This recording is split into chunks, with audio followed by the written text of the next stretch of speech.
Welcome to Match Play, where every episode starts with a spark and ends with insight that can only come from personal experience at the highest level. Let's tee up some good conversation.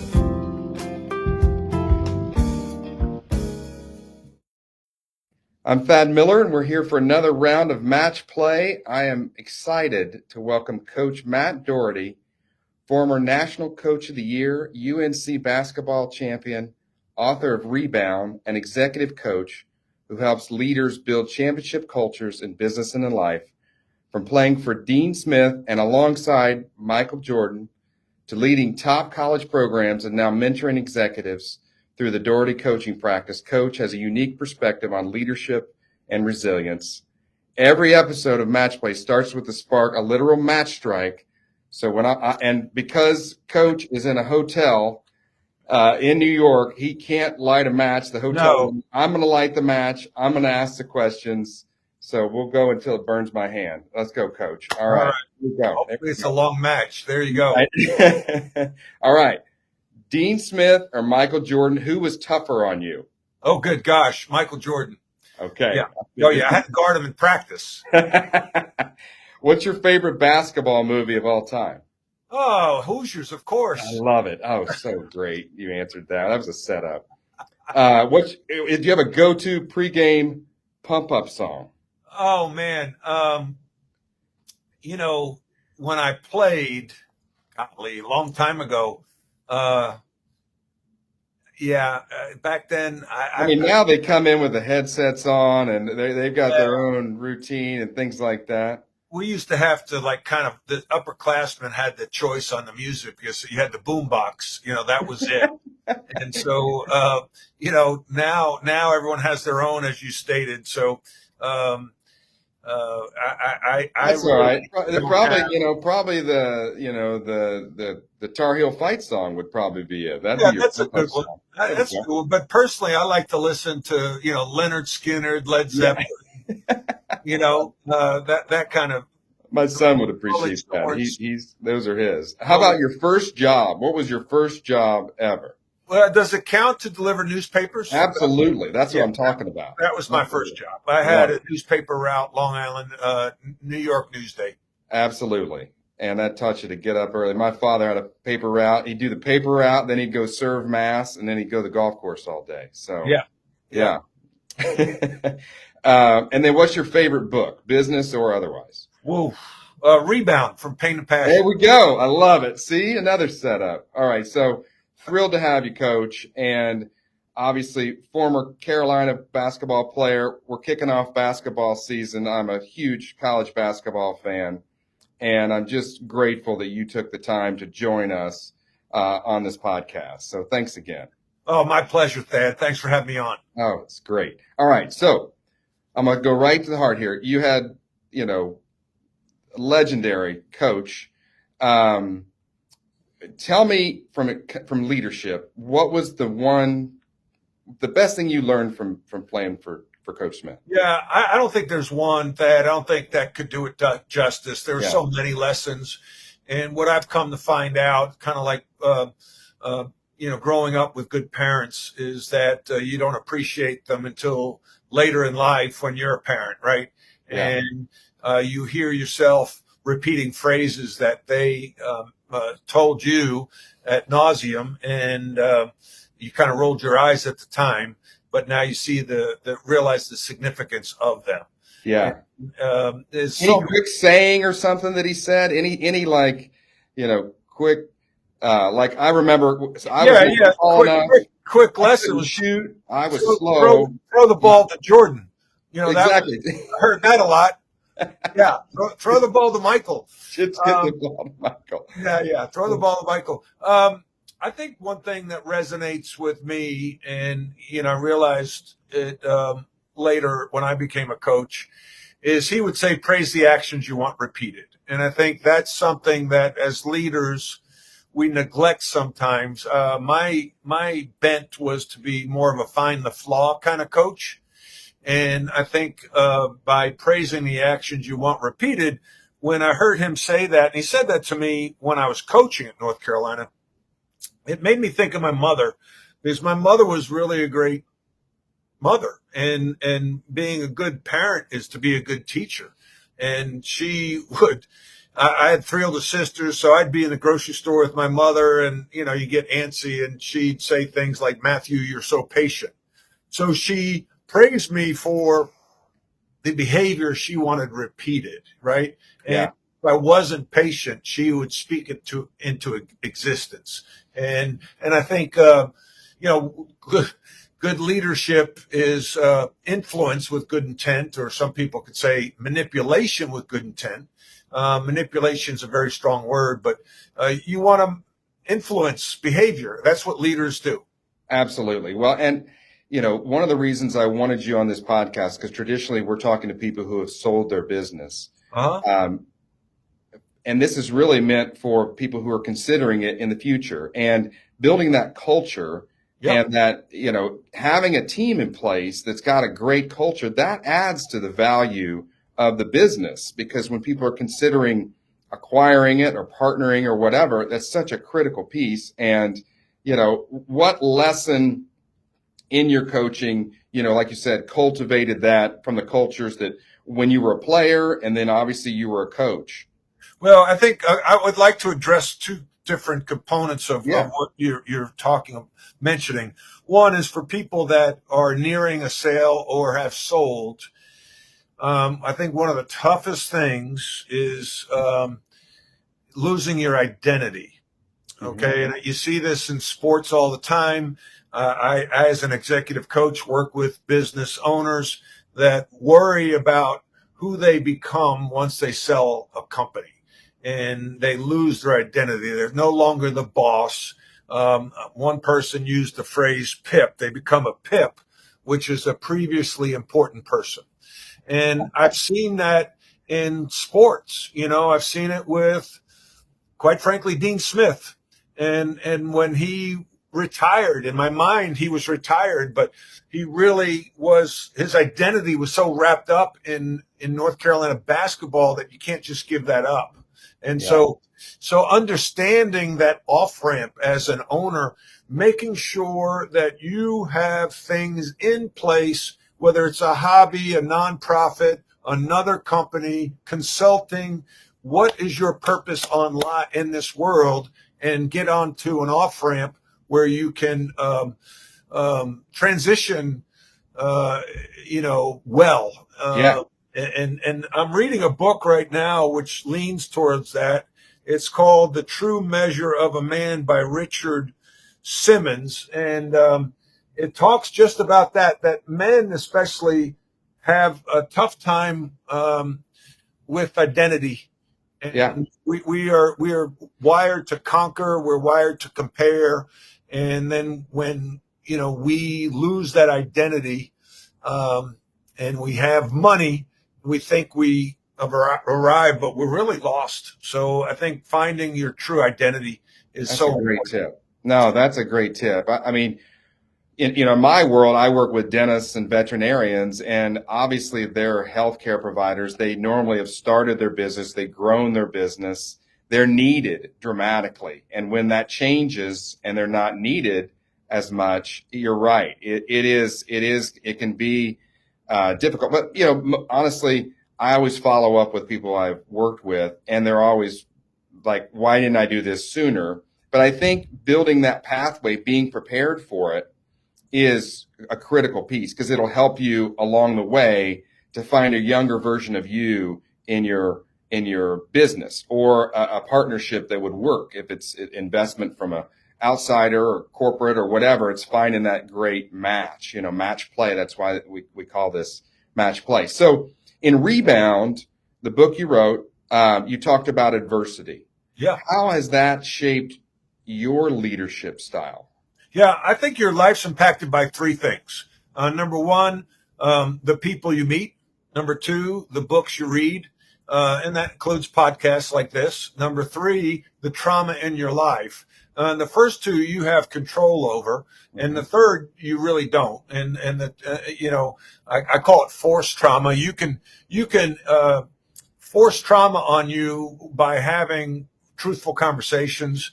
And a lot of those are initiated by having 360-degree surveys to get real honest feedback.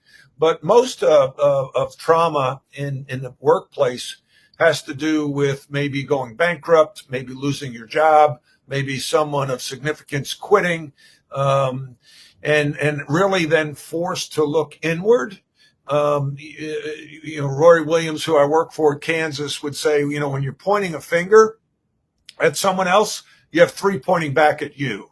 So Yeah. you've always had some hand in the failure. So I'm big on debriefing. As a coach, after a game, what do? We watch film and we debrief, right? Strengths, do a SWOT analysis. What were the strengths of the performance, the weaknesses, the opportunities going forward, and what are our threats? And making sure that we continue to learn from the event. And I think that that's the growth mindset that I'm about, that I grew up as an athlete, always looking to get better. And I try to impose that and coach my clients to have that mindset. Yeah. Well, and, small businesses, big businesses, business owners in general. I mean, this is a silly question because I believe in it, but some people are like, why do I need a coach? Things are fine. Yeah. How do you respond to that? Yeah. Well, did Michael Jordan have a coach? Did Tiger Woods have a coach? Yeah. When you watch the Masters on a Thursday, the first day of the Masters, what do the best players in the world do after the round? They go to the range and tweak their swing with their swing coach. Right. So, and then there's a book that it's called $1 Trillion Coach. And this was a gentleman who was a football coach at Columbia University.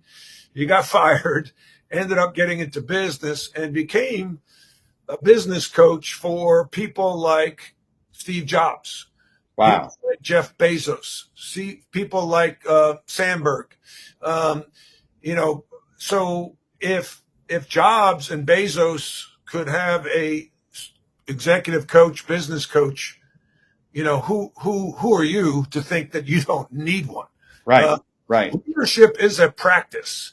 It's a skill, much like golf. And if you don't work on your short game, you don't work on your shot, your tee shot, you don't work on your chipping, you will struggle.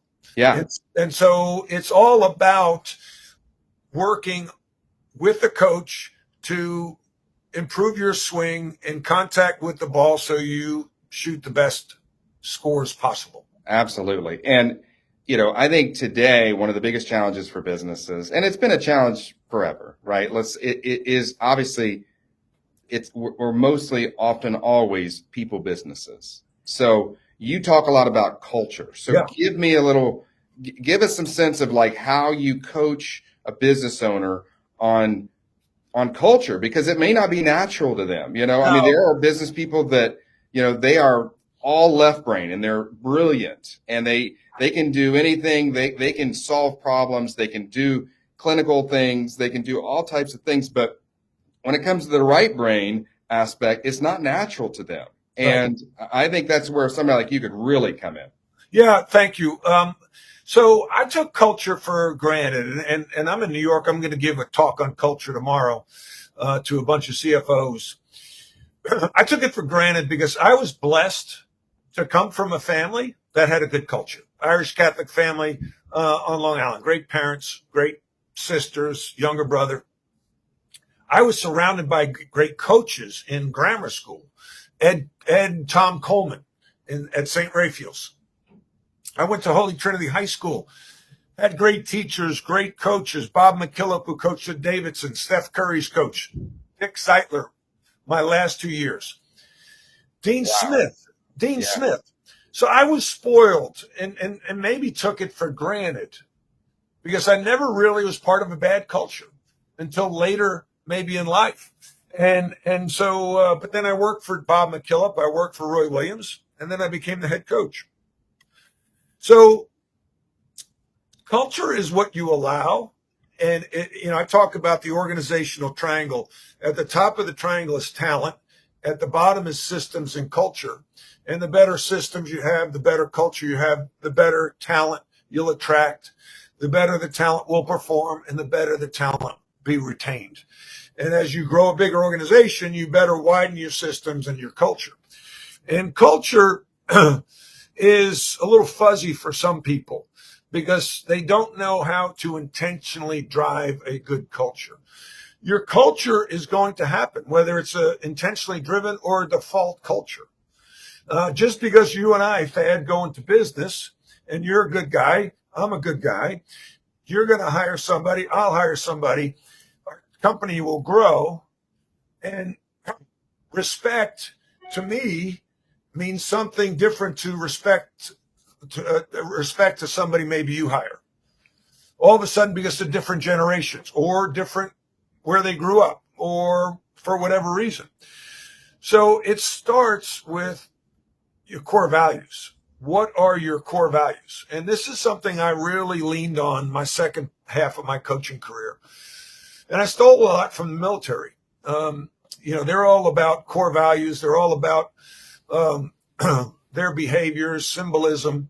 And so I came up with 3 at the time: respect, trust, commitment. And then I added positivity to it. So you can't have more than 3 or 4 core values, or you shouldn't, because you can't remember that. Right? We remember 3 or 4 things. Tops. And you got to have everybody else remember it. Right. And so I often go, and tomorrow I'll go to this talk. There'll be 300 people there. I'll say, okay, who here has core values? And pretty much everybody will raise their hand. And I'll go, okay, you, Thad, what are your core values? And then for of us that are old enough to remember Ralph Cramden, you'll hear humming. Right. Yeah. They don't know their core values. They don't know. It needs to be right on the tip of their tongue. So you need 3 or 4, because we can remember 3 or 4 things. That's why phone numbers are 3 and 4 digits long and not 7. Okay. Right. So let me take a drink of water. This is great. So out of those core values, like for me, respect, trust, commitment, positivity, those are kind of general, right? So then we create behaviors rooted in those core values that are, or you operationalize the core values. So for me, respect, okay, respect is you show up on time. Respect is you check for typos. Respect is you leave the room nicer than you found it.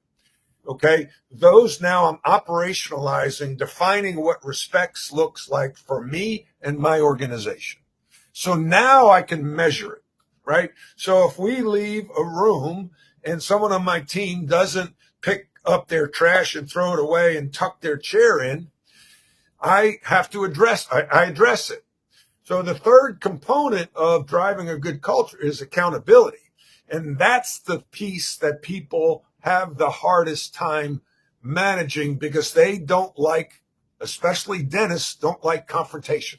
They don't want to say, Thad, listen, man, I love you, but you've shown up, we supposed to be here at 8:00. You've shown up at 8:05 for 2 days in a row. Yeah. And the threat of losing them because of the gap of good employees, great employees, you're always assuming, well, that employee is good. I could have a great employee, but I'd rather have a good or a fair employee than no employee.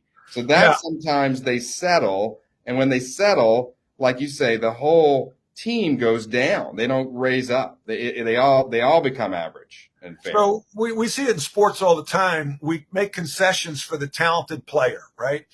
And then what happens is when that team has finally had enough of that player, the coaching staff, they get rid of them, they cut them, they trade them, the performance of the team raises up. Yeah. That happens all the time in business. All the time. And so we are afraid. Goes back to coaching. Why do we coach? Because you, as a business owner, you have this a good producer, maybe associate dentist, and he treats people like crap. And you're afraid to confront him because you're afraid he's going to lose. So now who can you talk to about that? You talk to a coach. So now I'm talking to you. I'm saying, hey, Thad, you got to get out of your own head. It's just like a golfer, right? Oh, I'm afraid, from 90 yards and in, I can't go at the pin. I'm afraid to go at the pin. Right. Well, let's practice it. And what are you saying to yourself? When I was in college, I worked with Dick Coop, who was a sports psychologist who worked with people like Lee Jansen on the pro circuit. He was a sports psychologist in the golf business, and he worked with me. So what are you saying to yourself as a business owner? Are you working from, abundance or not? Are you working out of fear, or are you working out of confidence? Yeah. And so all good leaders have some actor in them. And that's a line from Bill Walsh, who was the famous coach of the 49ers. So you walk into a room, and when you confront this associate or you address your team, how are you coming across? Are you coming across like Matt Damon? Or are you coming across like, somebody else? You have to come across in a manner that evokes confidence and competence. I think that's excellent. And getting back to just the concept of finishing on top, I look at it like a season, a basketball season, college basketball season. They're playing 25 or so games. They might lose a game during the conference, but always peaking at the end, getting ready for the tournament. Like I look at, Coach Izzo is one of the best of they'll lose some games earlier in the year because they're figuring it out, but he's probably holding a standard, early on. And when they get into the tournament, they are ready. Yep. I don't know other coaches you've seen. You've watched more coaching than anybody and been a coach. Yeah. Certainly Tom Izzo is up there. Coach K was up there. Obviously Dean Smith, and I think there's that you want to have good competition during the year because you want to find your flaws, right? And a lot of coaches nowadays want the team to lose in probably early February so they can get their attention. Yeah. Right? That's what is losing. That's trauma, right? So you want that trauma as a coach so you can then go back to some of the foundational habits that are required to win a championship. I remember in 2001 when I was coaching at North Carolina my first year, we went on an 18-game winning streak. We started the streak in December, ran through the end of February, and then I knew we weren't getting better.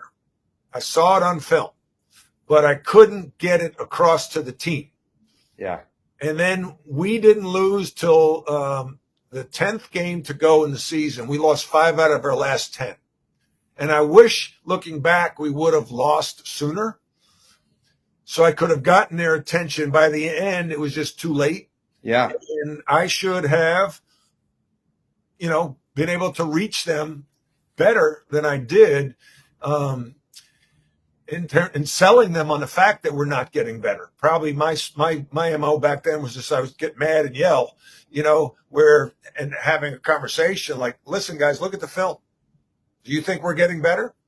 We're winning because we're more talented. We're not winning because we're playing well. Well, I think that's where a coach comes into play for a business owner because they may be lost in all the wins or that feels like wins, but it online. Sometimes you're busy harvesting instead of planning. I talk about this a lot in my business that I own, that if you're busy just working through the harvesting aspect of it and you're taking your eyes off of cultivating new opportunities, you're pretty soon there's not going to be anything to harvest. Yep. And having a coach like I do to kind of keep my eyes on that is critical. And I know that's what you do for your clients too. Yeah, I talk a lot about the Eisenhower matrix. And those of you that haven't seen it, it's easy to look up. It's Dwight Eisenhower's model for how he made decisions. And there are 4 quadrants. And quadrant 1 is urgent and important. And quadrant 2 is not urgent but important. Quadrant 3 is important but not urgent. Quadrant 4, not important, not urgent. And we tend to live in quadrant 1. Quadrant 2 is the planning, is the culture piece, relationship building, that if we don't invest there, then we'll be living in quadrant 1 so much that we'll get burnt out. Yeah. And so the quadrant 2 is all the stuff that you just touched on, the planning, strategic planning, developing relationships, walking the floor to make, like, I like to tighten the screws on a winning streak. Like, I'm going to find a flaw in a win and tighten the screws. And you think of great coaches like Nick Saban, he was all about the process. It wasn't about the score. It was about the process. Are we getting better today? And you can get better in a loss. Like Coach Smith after a game would not judge us immediately after a game. He would wait till after you watched the film. And the next day, then he would tell us whether we played well or not. Because he didn't want to make an emotional decision without really looking at the film. And we could have played well and lost the game. Yeah. Conversely, we could have played poorly and won the game. Exactly. And the process will reveal that. If you stick to that, we have a process in our business. We work with clients, and it is critical. And I was taught that from Dan Sullivan, who you and I have talked about. Dan, I'm a big fan of Dan Sullivan's. But going back to Bill Walsh, the book that I was referencing earlier about comment about acting, the title of his book is The Score Will Take Care of Itself. So if you're following a good process and executing on that process, the score will take care of itself. Don't worry about the outcome. Yeah, detach from outcomes. Another one of my coaches I'm working with now, that was one of his main things. Okay, so what's next for you and the Doherty coaching practice? Yeah, my next conquest is going to be Thad Miller, because you've just mentioned you work with all these other coaches, Dan Sullivan and this other coach, and here I am on your show as a coach. My conquest, I'm going to recruit you. You're an All-American.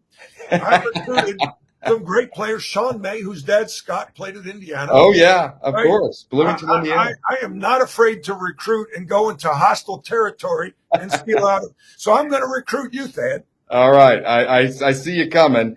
You know, I was when it comes to basketball, I was vertically challenged. I was slow and I couldn't shoot, so I became a basketball manager. And our coach, his name was Larry Engel.